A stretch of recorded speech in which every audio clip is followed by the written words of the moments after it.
They're here. They're here. They're here. They're here. It's the day after my monster session, and they're here. Running shoes, not sneakers. Still gonna be wearing the Adidas, but if this pair of shoes fits and works well, it's gonna be amazing for running. It's gonna be so much better.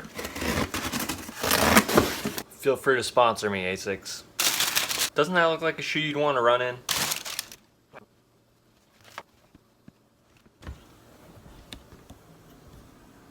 I feel faster already, that's for sure. Man, I'm literally in the middle of eating, but I want to just go run now. It'd be a terrible idea, but... So far, interesting springiness to them compared to my shoes, but makes sense given how old and how flat and not for running those shoes were. Not as bad as it could have been, for sure. Pretty brutal though at the end. Definitely gonna give them another shot. Like them so far. It's very, very different. Very different. I did see if I would maybe be able to get to play on 2 of the Live at the Bike games, since I'm gonna be there for 3 days. Flying out Friday. Flying in there Tuesday, out Friday. No luck, I was too late. Thursday's already closed. Full of seats. Full of people. So, just Wednesday.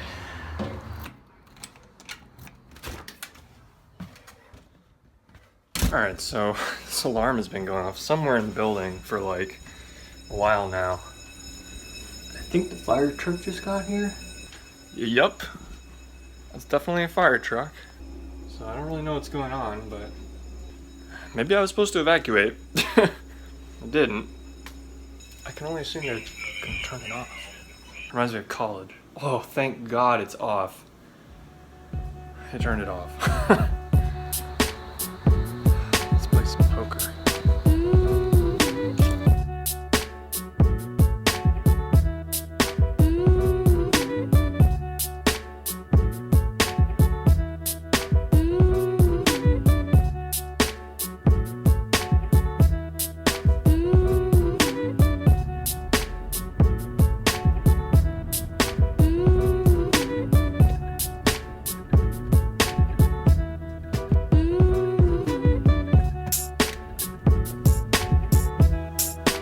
Go play poker.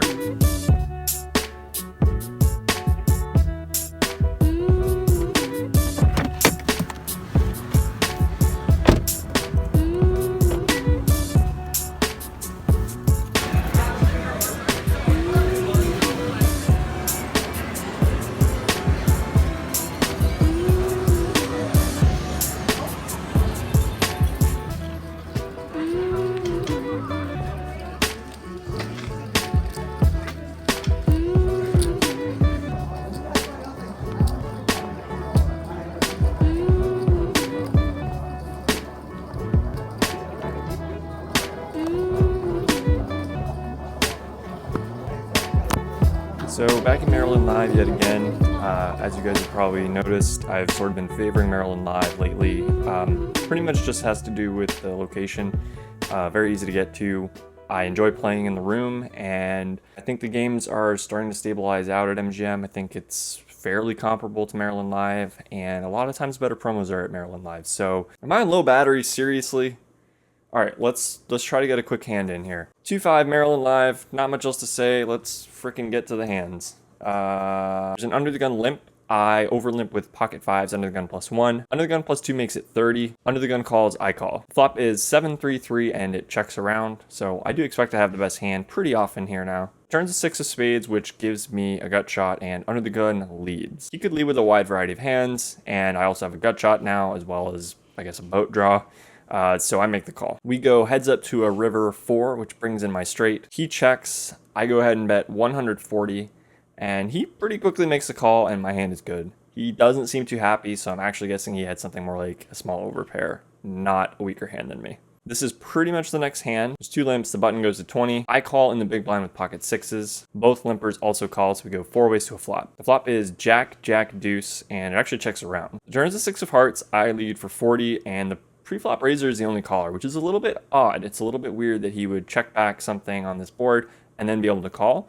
So I'm guessing he has something like pocket 10s, pocket 9s, but he could also be slow playing a jack here. The river's a 6 of spades, giving me quads. So I decide that it's going to be hard to get value out of his hands like 10s and 9s, and I'm going to have a lot more possibilities to make value against a jack that he's slow playing. So I bet 200, which is pretty big, but he's obviously never folding a jack. He does end up folding though, and unfortunately I'm outside of the high hand period, or maybe there was already a higher hand on board. There's a lot of crazy high hand promos going at Maryland Live, but I did not hit on this one. More fun? Yeah. For me, anyway.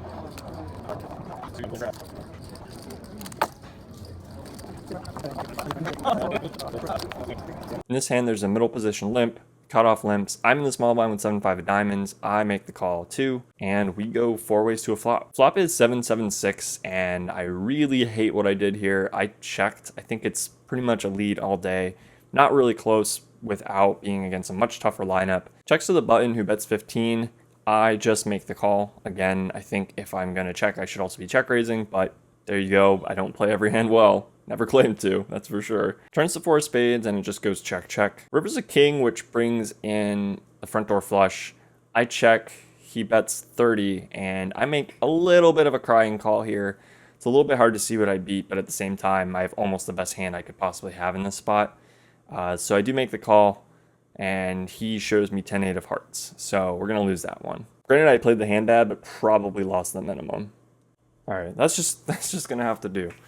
All right, so yeah, played that one kind of weird. Ended up losing the minimum, even though I played it bad. So that was kind of lucky, actually. In this hand, there's 3 limps. Small blind completes. I'm in the big blind with 4-3 suited, and I go ahead and check. Flop is 4-3 deuce, so we flop top 2 with the good old 4 high. Not easy to do. You make it happen. The pre-flop police are they're so mad. They're really mad right now. I know I didn't put in any money voluntarily, but still, they're pissed. The small blind leads for 15, and I have a little bit of a choice here between calling and raising. I think raising is probably going to be better most of the time, so I go ahead and bump it up to 50. Folds around to the small blind, who initially put in the 15, and he bumps it to 175 with probably about 300 or 400 behind. And at this point, it's just really hard to put him on a worse hand. This player was playing pretty straightforward. No real reason to think he's got like 5-4 or overplaying ace-4. So I just let it go. I do have some outs, but I'm getting a very, very bad price. There's so little in the pot before we put our bets in. And I just let it go. And he looks pretty upset and shows me the ace-5. So he had the second nut straight. He had the wheel. And we got away from it. Definitely not a spot I am used to getting away from, so felt good. Gave myself a little mental pat on the back there, and let the pre-flop police kind of rest easy for a while. Call 5.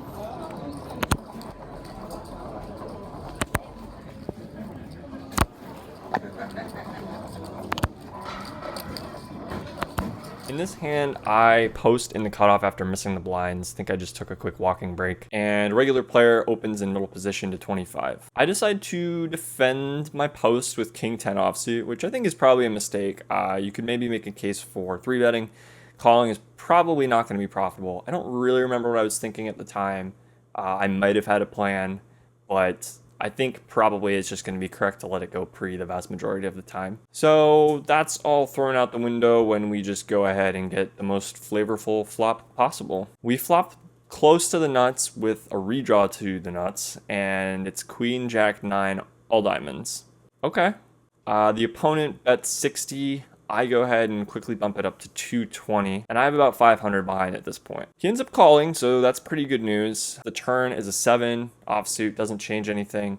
I go ahead and jam when he checks to me, and he thinks for a long time, but unfortunately ends up folding. So we take that one down, but no straight flushes for me.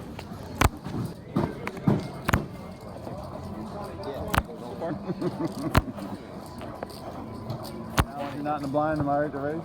Yeah, I correct myself. Now, I want to spend like the next 30 seconds just telling you guys that this was a pretty straightforward table, very tight, very passive, and I was starting to open up a lot. I think it was pretty defensible, everything I was doing, but you're going to see some pre-flop decisions here that don't always apply to the games I'm playing in. So in like a looser passive game, I would not be opening all these hands. I would be probably folding a lot of them. Just bear that in mind before I go on. In this hand, it's a straddle pot. I open queen 9 of diamonds to 40 under the gun. The button calls and the straddler also calls. Flop is king 10-3 with 2 diamonds, so pretty good flop for this hand. I c-bet 80 and the straddle is the only caller. The turn's an ace of clubs and he checks it over to us. I think this is just too good of a card to not continue on. I still have a ton of equity if I am called, and I put pretty much his whole range aside from queen jack into a pretty uncomfortable spot, and I block queen jack. So I go ahead and double barrel, put that second bullet in, and he folds. He folds a king of hearts face up. So that definitely feels good. It kind of shows why I was playing the way I was playing pre-flop, because I think I'm just going to navigate these situations pretty well. Although granted, it was a little bit lucky that I got a good card on the turn that I could put the second bullet in with. Big blind of that. 5. Low 5.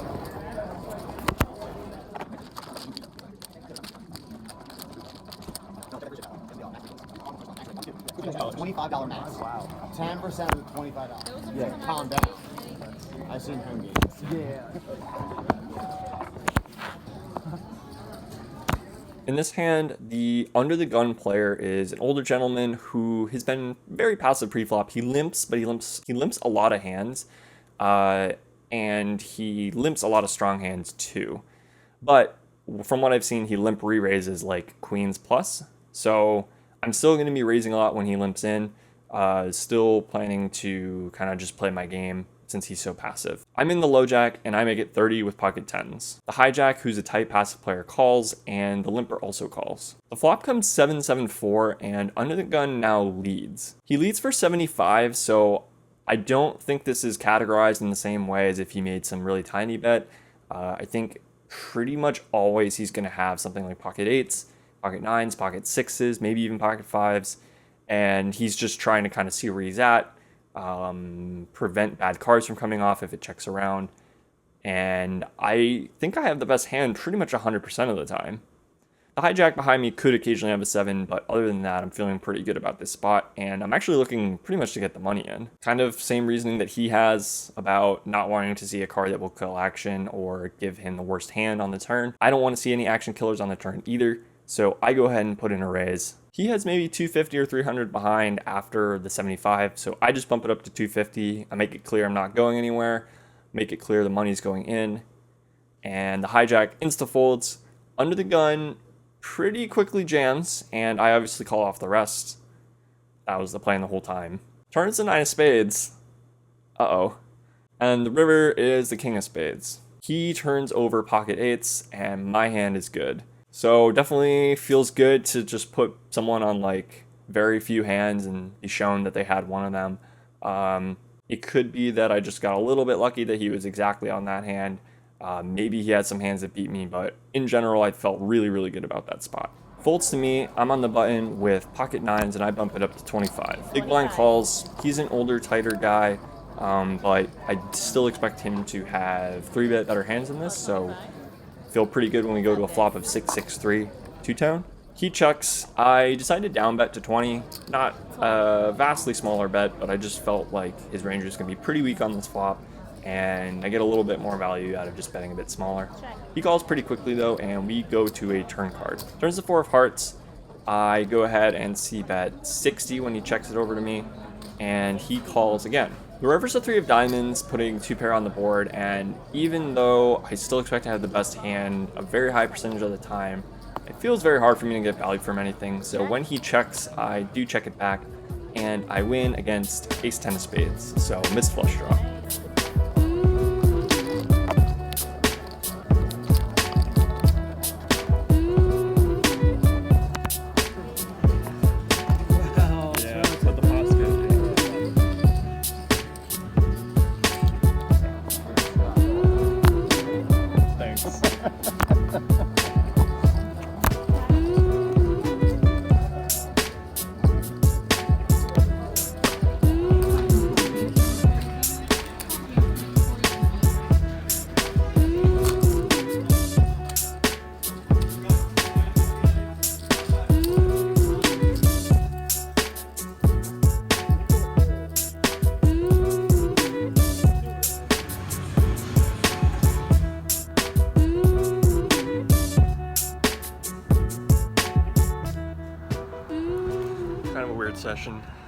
the last 2 orbits, I lost like 1,000. And I won roughly 900 on the session, maybe 1,000. You might be thinking, Matt, you kept the win streak alive, and you know you won money in the session. What gives? Why are you upset? Well, you see, the thing is, I was up 1,900 at one point, a little more than 1,900 actually, and the only 2 real bluffs that I made didn't work. I didn't write down the sizing details, and one of them was probably pretty bad. The first one, under the gun limp, under the gun +1 raises to 25. I'm in the middle position, I make it 80 with ace king. The big blind ends up cold calling for the 80, and the opener ends up folding. So we go heads up to a flop. Flop is queen, brick. Goes check, turns a jack. The big blind now leads for 115. I don't really think there's a reason to think he always has us beat. I also think that if we just call and bet most rivers, he's probably gonna have to fold a lot of like small pairs, stuff like that. Queen X is probably the only thing that he can have that will continue against a river bet, and I think ace queen should be the only thing, and we block that because of the board and our hand. I also think he's gonna have the same hand a lot. Like, I think he's gonna have ace king a pretty decent amount of the time, especially given that, you know, under the gun +1 didn't continue. So that's the plan. I make the call 115. The river is another brick, and he checks. He really didn't seem that happy with the situation, so as planned, I decided to put out a bet. I ended up putting out 275, and he went into the tank for a long time. And he said some really weird stuff. He said, like, I have ace high, and then he said, well, actually I have better than ace high. I'm like, okay, like, what do you have? He's like, I have pocket eights. And so he said he had pocket eights, and then he's like, can I show my hand? And the dealer's like, whatever. I actually don't think they're supposed to. Maybe that's MGM though, I forget. So he turns over pocket eights. I'm like, okay, you know, and I mean, the whole time I'm pretty relaxed. I don't really think I'm giving anything away, and I don't think I'm giving anything away, and I don't think this guy is really looking. Eventually, he talks himself into a call saying, I might have to pay you off here, and he puts it in, and I say, you're good, and he celebrates, which, you know, as you probably know by now, is not my favorite thing in the world, when somebody celebrates after winning a pot off of me, especially a big pot. And it was frustrating because it was really the only big bluff that I ran in the session. Every single other spot where I was putting in money and I thought I was behind, it was pretty much just a double barrel, and I was like pretty sure it was gonna work. And then this one I was also pretty sure it was gonna work, and it didn't work, and it was by far the biggest bluff I made. So pretty frustrating to lose that one. That took me down from a stack size of probably like 26 or 2700 down to whatever 2700 is minus 375, minus 275, minus 115, minus 80. So whatever, like 2100 or 2200 or something. Felt myself really starting to get not in great shape mentally, and I knew things would deteriorate quickly if you know, if I stayed. So I just decided to get out of there. I'm frustrated that I didn't feel like I could stay playing well in the game. I'm even more frustrated that I didn't book like plus 2k, and that I booked like a, you know, a much more marginal win instead. However, I gotta keep it in perspective, right? This is really the first kind of setback I've had in poker in, you know, whatever, like 10 sessions, 8 sessions, 9 sessions. What win am I even on now? It's like, the fact that I can't figure out what win I'm on is insane. I'm pretty sure it's number 9. You can figure this out. I know there were 4 wins in Atlantic City, because I did 3 at Harrah's, 1 at Borgata. There was the home game in the Boston area, so that's 5. A 1-2 session at Maryland Live, a 1-3 session at Maryland Live, and then my monster 2-5 session, and then this one. So that's 4, and I said 5 before, so that's 9. That's 9 wins in a row. You know, the last few wins have all been over 1k. The last one was 3k. So I mean, I can't complain. It's just, it's funny because I can you know, I was frustrated walking out of there, and then I just have this conversation with you guys, and it's like, it just really puts it all in perspective that I'm still running insanely good. I happened to hit a little bit of a snag at the end of my session. If that snag had come at the beginning of a session or in the middle, I might not have even booked a win.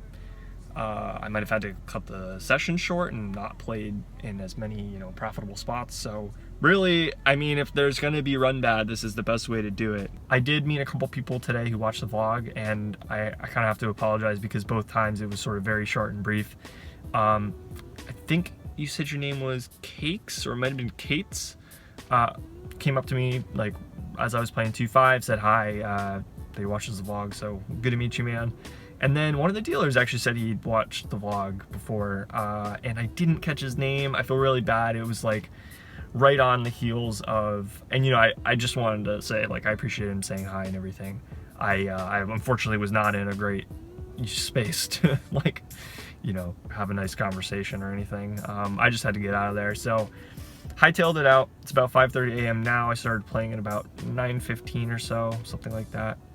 Maybe earlier. We're going to be shooting for win number 10, and I don't think I'm going to be able to play before Live at the Bike. So looks like that's going to be big pressure on Live at the Bike, shooting for win number 10, and hopefully just get it done. Really looking forward to it. Still excited. Still looking forward to getting out to LA, meeting up with a few people, and playing on Live at the Bike. Remember, if you like this video, please leave a thumbs up and a comment. Don't forget to share, subscribe. I guess I'll catch you guys in the next one.